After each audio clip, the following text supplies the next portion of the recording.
नमस्कार दोस्तों, स्वागत है आप सभी का अनस्टॉपेबल ड्रीम्स में। तो दोस्तों, आज है 14 तारीख और 14 तारीख हमारे देश के लिए काफ़ी महत्वपूर्ण हो जाता है।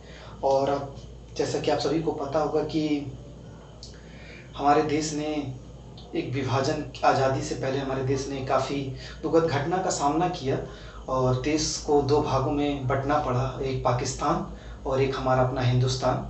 तो दोस्तों, आज हम इस विभाजन की घटना के बारे में एक छोटी सी स्टोरी में मैं आप लोगों के सामने बताऊंगा कि आखिर ये विभाजन का दर्द कितना भयावह रहा और उसका खामियाजा हमें आज तक भुगतना पड़ता है। तो दोस्तों, आई होप मेरे द्वारा आपको ये बताई गई चीज़ें अच्छी लगेंगी। अगर आपको वीडियो अच्छा लगेगा तो प्लीज़ इसको अधिक से अधिक शेयर करें, सब्सक्राइब करें चैनल को और अपना प्यार जरूर दें। तो दोस्तों, आइए चलिए शुरू करते हैं अपनी इस वीडियो के साथ। देश के विभाजन के बारे में जानते हैं और जानते हैं इसके क्या दूरगामी परिणाम हो और उसकी बीज कहाँ से बोई गई।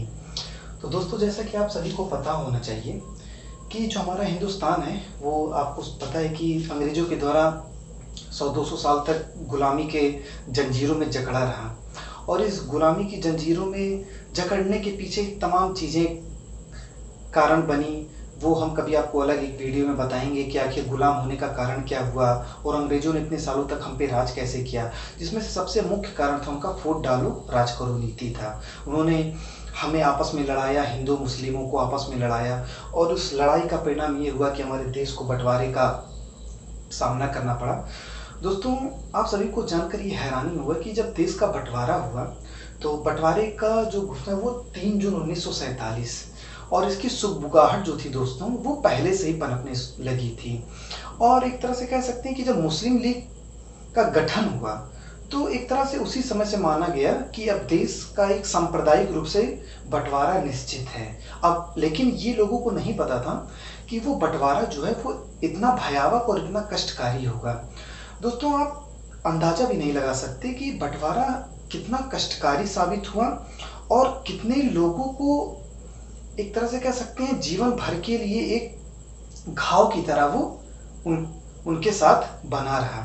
तो दोस्तों, मैं आपको बताना चाहूँगा कि जब देश का बंटवारा हुआ तो एक पश्चिमी पाकिस्तान, जैसे ये आप देख सकते हैं ये वाला पूरा एरिया, इसमें गिलगित बाल्टिस्तान, रावलपिंडी वगैरह तमाम पाकिस्तान की प्रोविंस है ये, और ये पूर्वी पाकिस्तान जो आज का बांग्लादेश कहलाता है। जैसा आप सभी को पता कि बांग्लादेश की आज़ादी 1971 में मिल गई थी और ये पूर्वी पाकिस्तान से अलग होकर एक अपना अलग राष्ट्र बन गया था। और ये रहा पाकिस्तान का एरिया। दोस्तों, जब विभाजन हुआ तो इससे प्रभावित होने वालों की संख्या 2 करोड़ बताई जाती है। यानी 2 करोड़ आप देख सकते हैं, ये कागज के रूप में और एक अनुमान बताया जाता है, लेकिन इसकी बताया जाता वास्तविक स्थिति आप सोच सकते हैं कि 2 करोड़ से कहीं ज़्यादा रही होगी।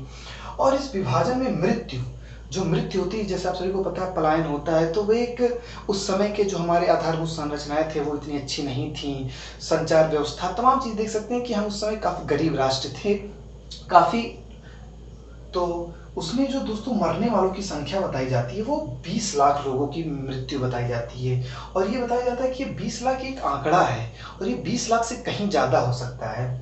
और इस विभाजन के दौरान लापता होने वालों की संख्या हजारों में थी।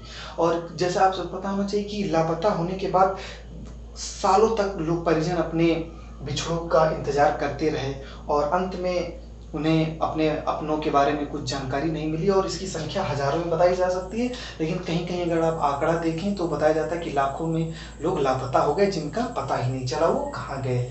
दोस्तों, विभाजन के दौरान तमाम ऐसी घटनाएं घटी जो दिल को एकदम रुष्ट करने वाली घटनाएं हैं।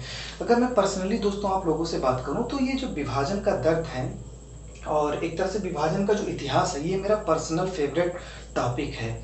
और मैं आपको बता नहीं सकता कि ये जब मैं इस टॉपिक को पढ़ता हूँ, जब हिस्ट्री की जितना मैंने पढ़ा है, मुझे मतलब अंदर से इतना कष्ट होता है और मैं एक तरह से कह सकता हूँ कि एक मैं कल्पना करता हूँ कि आखिर वो दृश्य कैसा रहा होगा कि जब लोग एक जगह से अपने ही देश, एक तरह से कह सकते हैं पूरे राष्ट्र में एक जगह से दूसरी जगह के लिए पलायन होने के लिए मजबूर हो गए थे।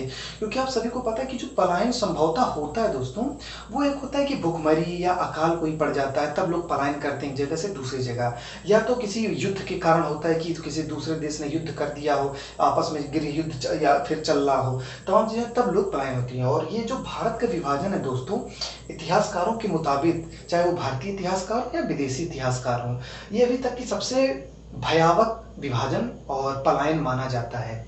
और इसमें दोस्तों विभाजन का ये परिणाम हुआ कि इसमें अगवा, बलपूर्वक धर्मांतरण, ये ऐसी तमाम चीज़ें अंजाम दी गईं। और इसमें दंगे हुए, दंगों में कई लोगों ने अपनी जानें गंवाई। इसमें महिलाओं, बच्चों के साथ काफ़ी दुष्कर्म और अत्याचार का सामना किया गया। रिपोर्ट के मुताबिक बताया जाता है कि जो महिलाओं और बच्चियों के साथ दुष्कर्म की घटनाएं थी वो अपने आप में एकदम शर्मसार करने वाली घटनाएं थीं। और दोस्तों मैं आपको बताना चाहूँगा कि जब ये विभाजन की घोषणा हुई तो इसमें जो पश्चिमी पाकिस्तान है, यानी जो आज का पाकिस्तान है, तो इसमें से 5,764 परिवार के 47,215 लोग पश्चिमी पाकिस्तान से जम्मू में आए। यानी वो पाकिस्तान जो सिंध प्रोविंस है, वो पाकिस्तान को छोड़ के वो कश्मीर वाले, जम्मू वाले रीजन में आ गए।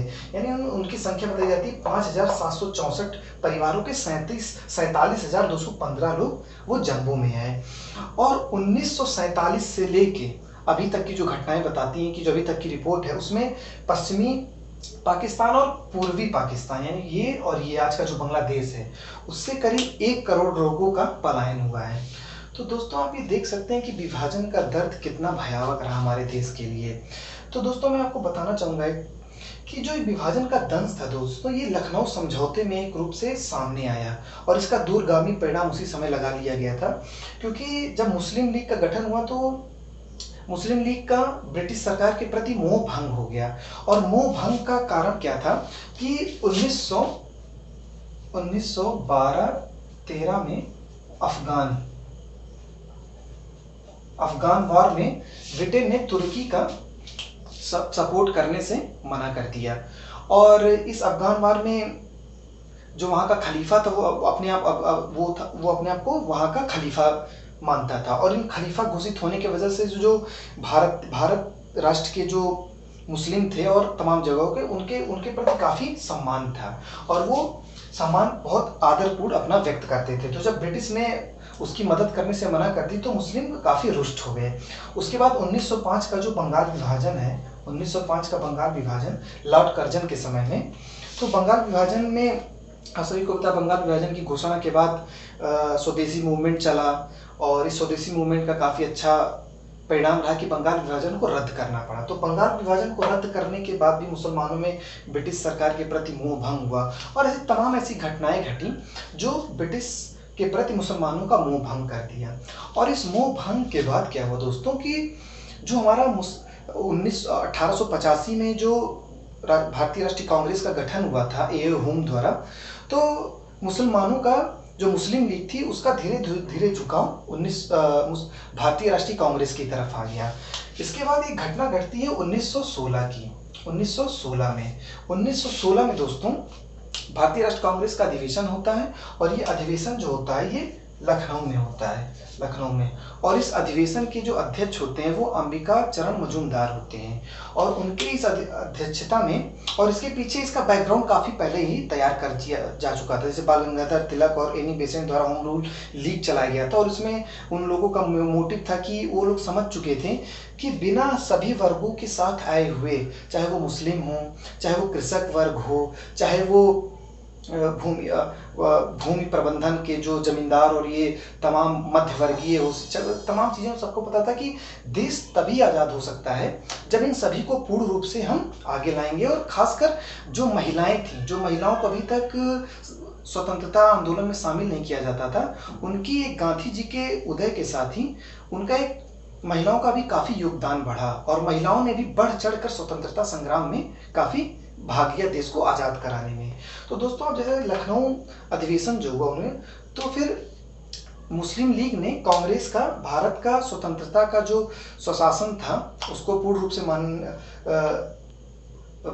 मुस्लिम लीग ने कांग्रेस का सपोर्ट किया। लेकिन उन्होंने ये शर्त रखा, जैसे कि ये शर्त रखा कि मुस्लिम लीग ये चाहता था कि हमारा जो प्रतिनिधित्व हो वो सांप्रदायिक चुनाव प्रणाली के आधार पर हो, मतलब सांप्रदायिक प्रतिनिधित्व दिया जाए। यानी जैसे जिस स्टेट में मुस्लिम जनसंख्या कम है वहाँ पे उनको अधिक दिया जाए, क्योंकि वो जनसंख्या के हिसाब से अल्पमत में है, तो वो उनको वहाँ पे अधिक पावर दिया जाए ताकि उनके साथ कोई भेदभाव ना हो पाए। तो और दोस्तों कई ऐसे कारण बने कि जिनकी वजह से कांग्रेस को मुस्लिम लीग की शर्त को मानना पड़ा। और कांग्रेस द्वारा मुस्लिम लीग का सांप्रदायिक प्रतिनिधित्व आगे जाके विभाजन, एक तरह से कह सकते हैं विभाजन का एक अंकुरित बीज यहाँ पे बोया जा चुका था, जो आगे जाके काफी दुष्परिणाम इसका फल के रूप में हमारे देश में विभाजन के रूप में देखने को मिलता है। तो ये तमाम ऐसी घटनाएं घटी दोस्तों कि हमारे देश को विभाजन का सामना करना पड़ा। तो दोस्तों जब विभाजन हो रहा था, मैं आपको बताना चाहूँगा, तो गांधी जी ने काफ़ी दिल पे पत्थर रखकर और ये बोला कि अभी ये तात्कालिक विभाजन है और लोग शांति प्रिय रूप से एक जगह से दूसरे जगह जाएं, क्योंकि उनका ये मानना था कि ये जो काल्पनिक रेखाएं हैं ये केवल काल्पनिक मात्र की हैं, इनका भविष्य में कोई इतिहास नहीं हो सकता, क्योंकि ये जोग्राफिकल रीजन से भी ऐसा नहीं कह सकते कि आप बीच में तब पहाड़ या दर्रे ऐसे पड़ रहे हैं कि आप उनको पार करके जाना पड़े, या नदी पड़ रही है कि उनको आपको पार करके जाना पड़े। ये एक बता रहे काल्पनिक रेखा थी जो कि रेडक्लिफ द्वारा खींची गई थी। तो उनका मानना था कि भविष्य में जब सब कुछ नॉर्मल हो जाएगा तो ये रेखाएं मिट जाएंगी और फिर से भारत जो है वो पूर्ण रूप से एक राष्ट्र के रूप में निर्मित हो जाएगा। लेकिन उनकी ये सोच गलत थी, और जैसा कि मोहम्मद अली जिन्ना द्वारा एक अलग राष्ट्र की मांग की गई थी, मुस्लिम राष्ट्र, और मोहम्मद अली जिन्ना ने मुस्लिम राष्ट्र का निर्माण ही एक सांप्रदायिक राष्ट्र के रूप में किया था। उनका मानना था कि भारत में मुस्लिमों का हित सुरक्षित नहीं रहेगा, और इन सब तमाम चीज़ों को देखते हुए उन्होंने मुस्लिम राष्ट्र की मांग की और लोगों से अपील की कि हम मुसलमानों का जो उज्जवल भविष्य हो एक अलग राष्ट्र के रूप में ही हो सकता है और हम अलग राष्ट्र के रूप में ही प्रगति कर सकते हैं। तो ये तमाम चीज़ें थी जो एक पाकिस्तान राष्ट्र को बनाने के लिए कार्रवाई की गई। आप सभी को पता होगा कि मोहम्मद अली जिन्ना पहले कांग्रेस के साथ कंधे से कंधा मिला के चलते थे, लेकिन तमाम ऐसी घटनाएं घटी, जैसे मैं आपको बताना चाहूँगा कि बाल गंगाधर तिलक, ये ऐसी घटनाएं जैसे उन्होंने महाराष्ट्र में गणित उत्सव और शिवाजी उत्सव, इन सब तमाम चीज़ों का आयोजन किया, और तमाम ऐसे छोटी छोटी चीज़ें हुई जो मुसलमानों में इस प्रकार का मत पैदा हो गया कि ये एक तरह से हिंदू प्रभुत्व वाला राष्ट्र होगा और इसमें हमें मुस्लिमों को दबाया जाएगा। तो इन सब चीज़ों को ध्यान में रखते हुए दोस्तों आपको पता होगा कि जो हमारे संविधान निर्माता थे, इन सब सभी चीज़ों को वो ध्यान में रखे और हमारे देश में एक गंगा जमुनी तहजीब के साथ संविधान का निर्माण किया गया, और इसमें सभी संप्रदाय धर्मों को एक समान अवसर, एक समान सुविधाएं दी गई और किसी के साथ भेदभाव नहीं किया गया। और वहीं बात रही पाकिस्तान की, तो पाकिस्तान ने एक सांप्रदायिक राष्ट्र के रूप में ही अपने आप का निर्माण किया, और आप सभी को पता है कि उसके कुछ वर्षों बाद उसका परिणाम दिखने लगा था।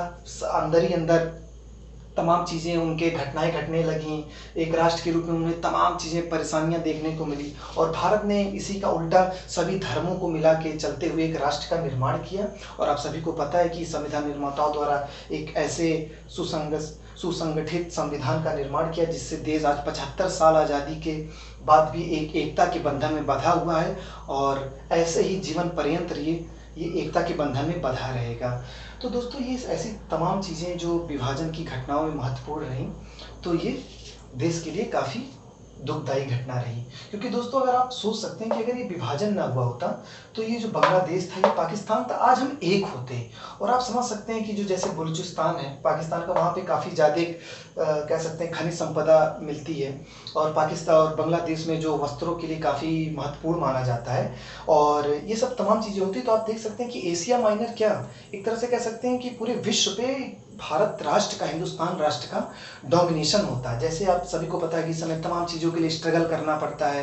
राष्ट्रीय सुरक्षा यूएनएससी में सदस्यता पाने के लिए भारत को कितना स्ट्रगल करना पड़ता है। भारत 2 फ्रंट वॉर से जूझ रहा है। एक तरफ चीन अपनी आक्रामक रवैया अपना रहा है, और पाकिस्तान के साथ तो हमारा बंटवारे के समय से ही काफ़ी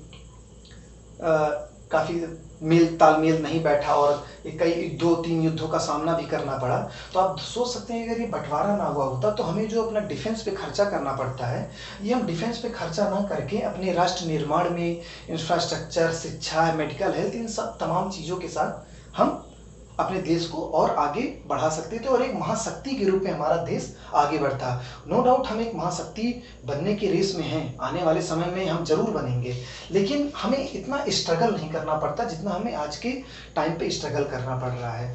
तो दोस्तों आई होप आपके मेरे द्वारा बताई हुई चीज़ें आपको सही लगी होंगी, और आपको अगर वीडियो अच्छा लगे तो इस वीडियो को अधिक से अधिक शेयर करें और चैनल को सब्सक्राइब करें। और आप सभी को स्वतंत्रता दिवस की 75 साल पूरे हो गए हैं, उसकी ढेर सारी शुभकामनाएं। और आप आज़ादी का उत्सव पूरे हर्षोल्लास के साथ मनाएं और अपने तिरंगे का सम्मान हमेशा यूं ही करते रहें। और इसी नोट के साथ मैं इस वीडियो को समाप्त करता हूं। जय हिंद, जय भारत।